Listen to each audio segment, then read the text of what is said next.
Hola lectores, bienvenidos a mi Odisea Literaria, yo soy Estíbaliz y en el vídeo de hoy os traigo el wrap-up del mes de febrero. El primer libro que leí en el mes de febrero fueron Los túneles de huesos, de Victoria Schwab. Es la segunda parte de la trilogía Middle Grade que está escribiendo la autora y nos presenta a Cassidy Blake, una niña que estuvo a punto de morir pero que sobrevivió porque un fantasma llamado Jacob la salvó, y a partir de ese momento Cassidy puede ver a través del velo, puede traspasar al mundo de los fantasmas que se han quedado atrapados en este mundo y puede liberarlos para que pasen al más allá, a su vida eterna definitiva. En el mes de enero leí la primera parte y en el mes de febrero me dispuse a leer la continuación, y aunque sigue siendo un libro entretenido, me ha pasado un poquito como en la primera parte, que me ha faltado algo. Además lo he visto como quizá demasiado calco del primero porque la estructura es la misma, es decir, Cassidy llega a una nueva ciudad, en este caso es París, mientras que en el primer libro era Edimburgo, pero el caso es que llega a París y bueno, pues hay un fantasma que está causando problemas y Cassidy lo persigue, intenta averiguar cómo vencerle, lo que quiere, quién era en el pasado para poder recordarle la persona que era y que pueda pasar al más allá. Es verdad que el fantasma es diferente en esta ocasión porque se trata de un poltergeist, es decir, de un fantasma un poquito más poderoso que los fantasmas normales. Sin embargo, pues me ha faltado una pizca de originalidad. Además, lo que más me intrigó del primer libro fue el personaje de Jacob, que es el fantasma que salvó a Cassidy y que se ha convertido en su mejor amigo. Y yo esperaba, a raíz de lo que pasó al final del primer libro, que en este segundo libro se retomara un poco más la historia de Jacob, que nos descubrieran qué le pasó, porque es un fantasma y los misterios que lo rodean. Sin embargo, esto no pasa hasta prácticamente el final del libro, así que me he pasado todo el libro esperando más noticias sobre esto y no lo he tenido. Así que, en fin, sigo interesada en leer la tercera parte porque creo que va a ser la última en principio, así que sí tienen que abordar el tema de Jacob. A este le he dado, igual que el primero, 3 estrellas. El siguiente libro que leí fue Quiero ser youtuber, de Ignacio Isaíns. Es un libro muy completo que te da desde consejos técnicos, te habla sobre el equipo, la cámara, los focos, el micrófono, sobre programas de edición gratuitos, sobre música gratuita, libre de derechos de autor, perdón, sobre un montón de aspectos que realmente tú vas oyendo pero no tienes totalmente claro si el libro lo explica muy bien. Además también me gusta que es bastante inclusivo porque nos habla de diferentes tipos de canal, si quieres tener un canal más tipo gamer, si quieres hacer vlogs, incluso menciona específicamente canales de YouTube sobre libros, lo cual me pareció estupendo, y va dando consejos personalizados en función de qué tipo de canal quieres tener. Algunas veces son mejores consejos o sí que es verdad que ahonda más en unos tipos de canal más que en otros, pero en general es bastante inclusivo y me pareció muy notorio este aspecto. De modo que este libro no es exactamente la Biblia de los youtubers, pero creo que es muy útil porque puedes leer las partes que te interesan, puedes utilizar solo el contenido que se ajusta al tipo de canal que tú quieras tener. Por ejemplo, te lleva paso a paso sobre cómo entrar en YouTube y dónde tienes que darle para crear tu canal, dónde puedes darle para subir los vídeos, cómo tienes que configurarlos, la miniatura, el tamaño del vídeo, todo. Está súper bien, da información súper útil, así que le doy 5 estrellas. El siguiente libro que leí fue El ocaso del mundo, Extinción, de Judith da Silva y publicado por Ediciones Freya. Esta fue una colaboración con la editorial y nos presenta un mundo en el futuro en el que los vampiros han conquistado a la humanidad. Ahora los humanos viven en una especie de campos de prisioneros a los que llaman cárceles. Y me ha hecho sentir mucha nostalgia este libro porque es un libro distópico y además es un libro que incluye los vampiros, y son dos elementos que hace unos años estaban muy de moda pero han ido desapareciendo poco a poco, y Judith nos lo trae de vuelta de una manera muy interesante. La lectura es ágil y ligera, se pasan las páginas casi sin que te enteres, y aunque la trama es sencilla, está muy bien hilada y muy bien relacionada con el mundo que ha creado la autora en el que los vampiros están gobernando. Y me han sorprendido muchísimo los protagonistas, creo que son el mayor punto fuerte del libro. Hugh y Mireia son muy interesantes y tienen una evolución tremenda a lo largo de todo el libro, y además creo que se alejan de cualquier idea preconcebida de relación entre humano y vampiro que tengáis o que os habéis hecho a raíz de leer otros libros. Creo que este libro no la sigue, creo que sorprende bastante. A mí me ha sorprendido, por ejemplo, la madurez con la que son capaces de tratar algunos temas a pesar de pertenecer a razas diferentes. La villana de la historia también me ha gustado bastante porque es una buena villana, está bien construida y tiene mucha garra y no favorece la romantización de los vampiros que hemos estado viendo en otros libros a lo largo de los años. Me ha parecido muy interesante, me ha parecido una buena manera de traer de vuelta a los vampiros, así que os lo recomiendo. Y le di al final 3 estrellas y media, creo. El siguiente libro que leí fue To All the Boys I Loved Before, de Jenny Han, traducido en España como A todos los chicos de los que me enamoré. Me encontré con la peli en Netflix y la puse y me encantó. La peli me fascinó, me parecieron unos personajes súper dulces y una historia muy bonita. Y el día siguiente cogí el ebook del libro y empecé a leerlo. Y por desgracia, este es uno de esos raros casos en los que he disfrutado bastante más de la película que del libro. Creo que lo que más me ha decepcionado del libro han sido los personajes, porque mientras que en la película me parecieron complejos y bien desarrollados, en el libro me han parecido un poquito planos, incluso caricaturescos en algunos momentos, responden demasiado a un estereotipo y no se salen de él. Peter, al que adoré en la película, probablemente gracias a Noah Centineo, pero no solo por eso. Pues el Peter del libro me ha parecido bastante prepotente, no me ha parecido ni de lejos tan dulce ni tan adorable como en la película, y eso es algo que he echado bastante de menos en el libro. La Lara Jean del libro también me ha decepcionado, pues inocente, quizá un poquito sosainas. No es que en la película sea un terremoto, pero sí que me parece que tiene más fuerza, más vida como personaje. En cuanto a la trama, bueno, es bastante predecible y creo que a grandes rasgos la conocemos todos. Lara Jean ha estado enamorada de varios chicos a lo largo de su vida y cuando quería olvidarse de ellos les escribía cartas y las guardaba en una caja. Pero un día alguien misteriosamente envía esas cartas, llegan a sus destinatarios y ese es el comienzo del libro, que da pie a pues, muchos malentendidos y situaciones incómodas, evidentemente. Sin embargo, mientras que en la película me pareció bastante cómico y bastante bien llevado, en el libro me ha parecido que tenía un toque como más dramático, también un toque más a triángulo amoroso, que es un tópico literario del que estoy un poquito cansada ya, la verdad. No me gustan demasiado y como en el libro tiene más presencia esa especie de triángulo amoroso, pues no lo he llegado a disfrutar tanto. A ver, es una historia sencilla y ligera y la escritura es correcta, aunque no es nada espectacular. Sí que la recomiendo si lo que queréis es una de esas lecturas rápidas que son, por ejemplo, Una compañía perfecta en verano, porque yo al final pues no le pude dar más de 3 estrellas.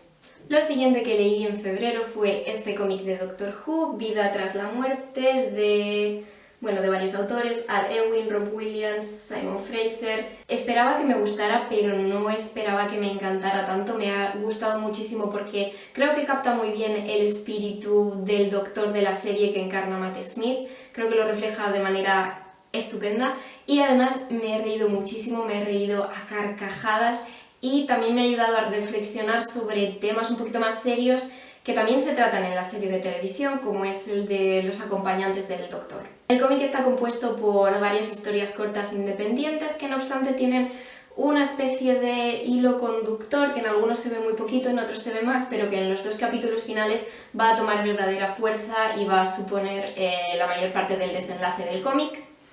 La trama queda bastante cerrada, pero hay un hilo que queda abierto y que yo supongo que se va a retomar en el siguiente cómic, que Fandogamia también ha prometido que va a traer prontito, así que le tengo muchísimas ganas. El cómic es ideal para fans de la serie, yo le he dado 5 estrellas, pero si no sois fans de la serie pero os gusta la ciencia ficción, os gustan los viajes en el tiempo y os gustan los extraterrestres, creo que es una historia de la que también vais a poder disfrutar mucho. El siguiente libro que leí fue The Beautiful de René Advier, un libro que vais a tener traducido al español muy prontito y que nos va a traer Puck. Es una historia en la que la protagonista se llama Céline y en 1872, si no me equivoco, llega a Nueva Orleans huyendo de un oscuro secreto que espera haber dejado enterrado en París en su pasado. Céline en Nueva Orleans va a vivir en un convento con 6 chicas más y va a vivir en ese convento hasta que las monjas le encuentren un marido adecuado. Lo que pasa es que a Céline no le interesa mucho ese tipo de vida, no quiere un marido, ella quiere tener libertad, poder tomar sus propias decisiones y es muy curiosa y muy vivaz, y va a ser esa curiosidad suya lo que va a hacer que se vea involucrada en una serie de asesinatos que están teniendo lugar en Nueva Orleans, en los que las víctimas aparecen desangradas. Celine no puede evitar sospechar de la Cour de Lyon, que es un grupo de personas con habilidades un poquito diferentes, quizá no del todo humanos, y cuyo líder Sebastián Saint-Germain la atrae irremediablemente. Para empezar, la ambientación del libro me ha parecido exquisita. Nueva Orleans está muy bien descrita y parece ser la ciudad por excelencia de los vampiros en un montón de libros y películas. Además, el hecho de que Celine sea francesa y en Nueva Orleans se hable francés me ha parecido un toque que combina muy bien.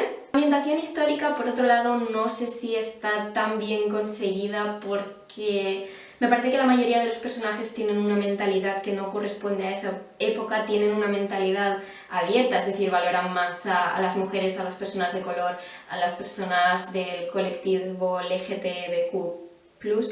Y esto me parece estupendo, es un rasgo maravilloso en cualquier libro, sin embargo, me parece que no cuadra con la ambientación histórica. Si tú querías unos personajes con este tipo de mentalidad, quizá deberías haber situado la historia en otro periodo histórico. Celine, la prota, es uno de estos personajes cuya mentalidad no casa con la de la época, es una mujer intrépida, inteligente, que desea su libertad por encima de un marido que le pueda dar una vida cómoda, y esto es un rasgo increíblemente positivo en un personaje femenino. Pero por otro lado no me ha gustado que es un poquito repetitiva en sus pensamientos, está todo el día pensando: si yo tuviera el poder que tiene este hombre, si yo tuviera el poder que tiene esta persona, si yo pudiera...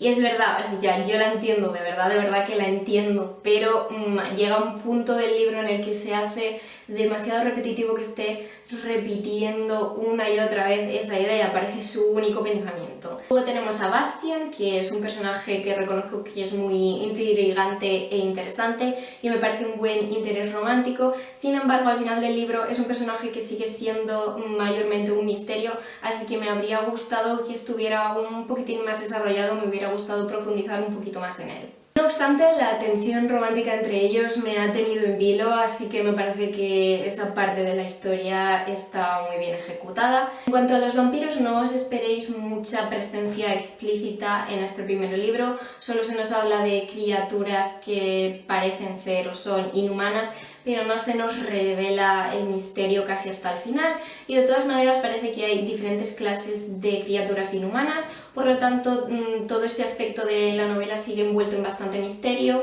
así que habrá que esperar al segundo libro para saber más. En cuanto a la trama del asesinato, sí que es verdad que me ha sorprendido la identidad del asesino, así que punto positivo en ese aspecto, pero al final, valorándolo todo, le di al libro entre un 3 y un 3,5. El siguiente libro que leí fue El último deseo, de Andrzej Sapkowski, y seguramente lo habré pronunciado mal, así que lo siento, pero no hablo polaco. En diciembre empecé a ver con mi pareja la serie de The Witcher y nos gustó mucho a los dos, nos la vimos en 2 fines de semana, así que me entró mucha curiosidad por leer el primer libro de la saga. Bueno, no es exactamente el primer libro de la saga, sino que es una recopilación de relatos que suceden antes del primer libro de la saga, por lo tanto no es el libro 1 sino el libro 0,5, digamos. A este respecto me gustaría deciros que creo que no es el mejor libro para empezar si no conocéis nada del personaje.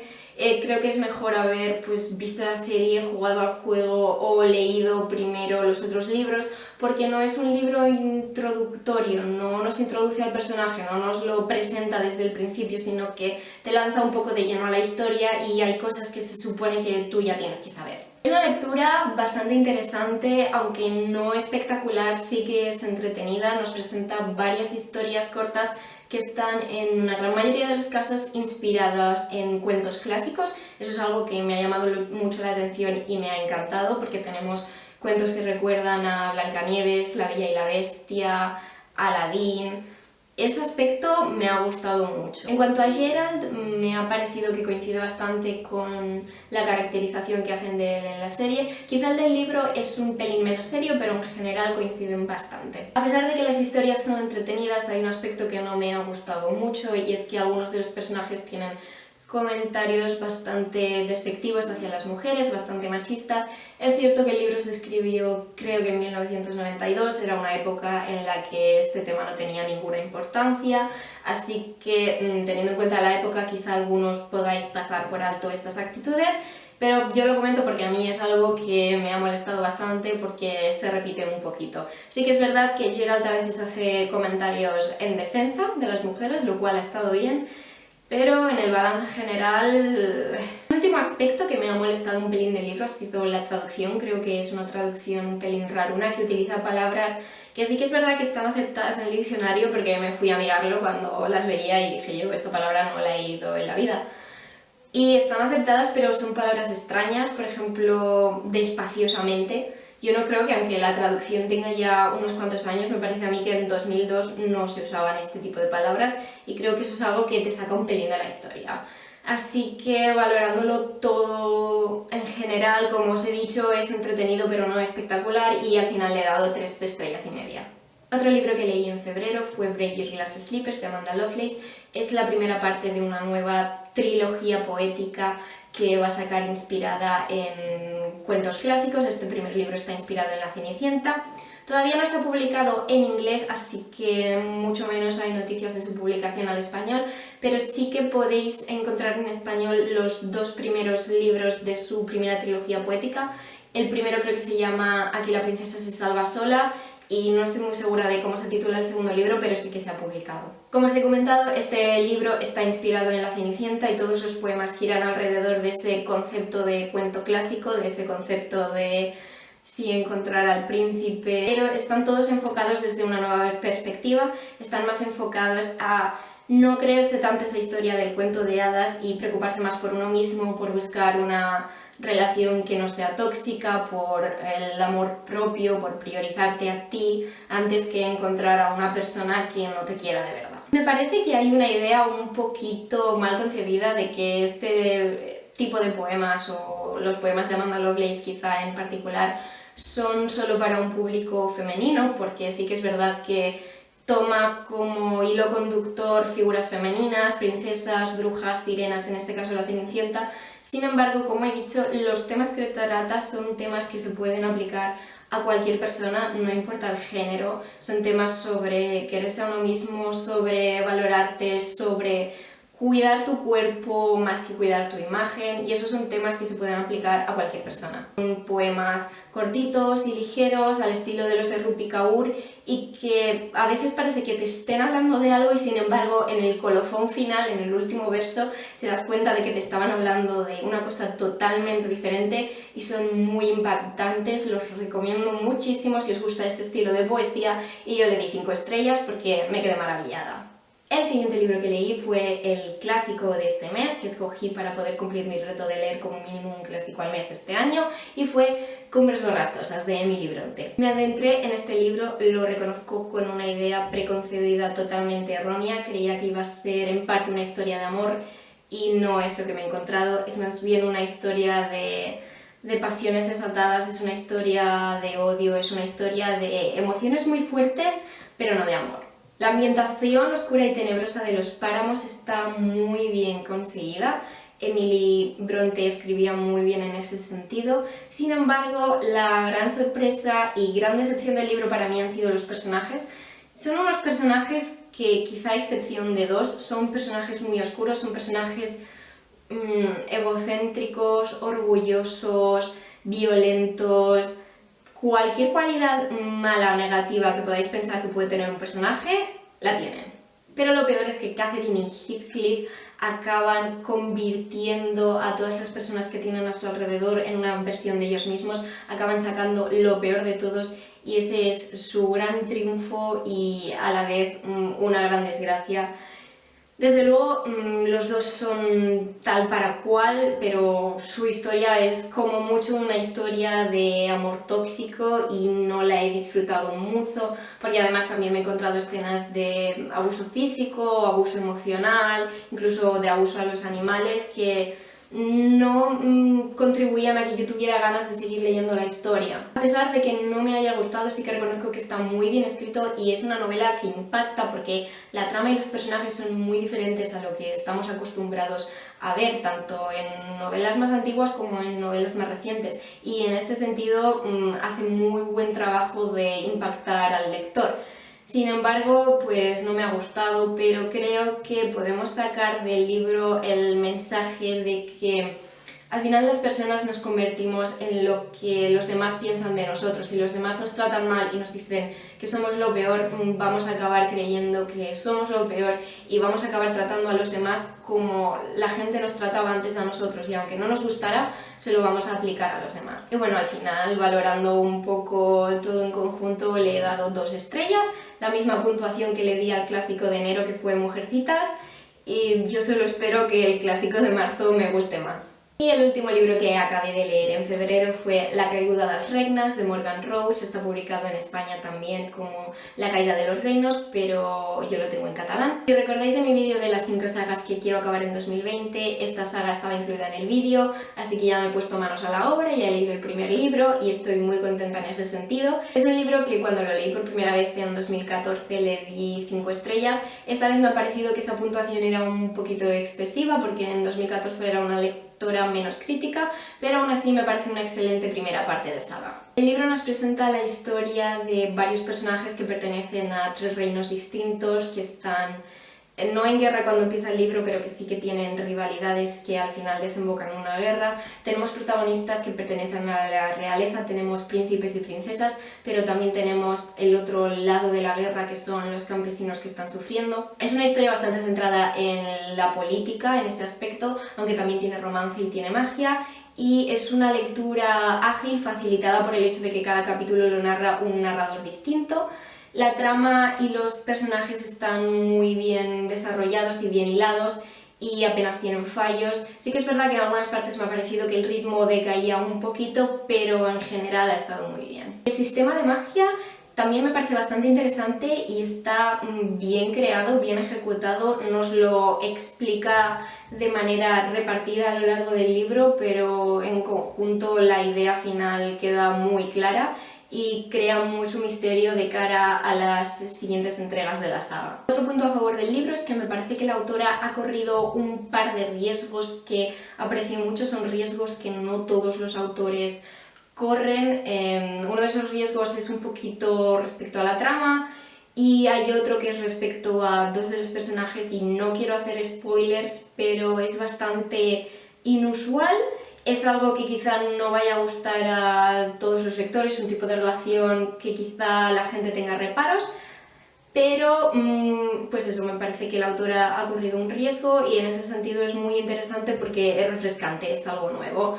Así que al final le he bajado un poquito la puntuación, pero me ha seguido encantando, así que le he dado 4 estrellas. Y hasta aquí el wrap up de febrero, espero que os haya gustado. Contadme en los comentarios cuál fue vuestra mejor lectura y vuestra peor lectura de febrero, y si os ha gustado el vídeo considerad darle like, suscribiros o compartirlo con alguien a quien creáis que le pueda gustar. Muchas gracias y hasta pronto.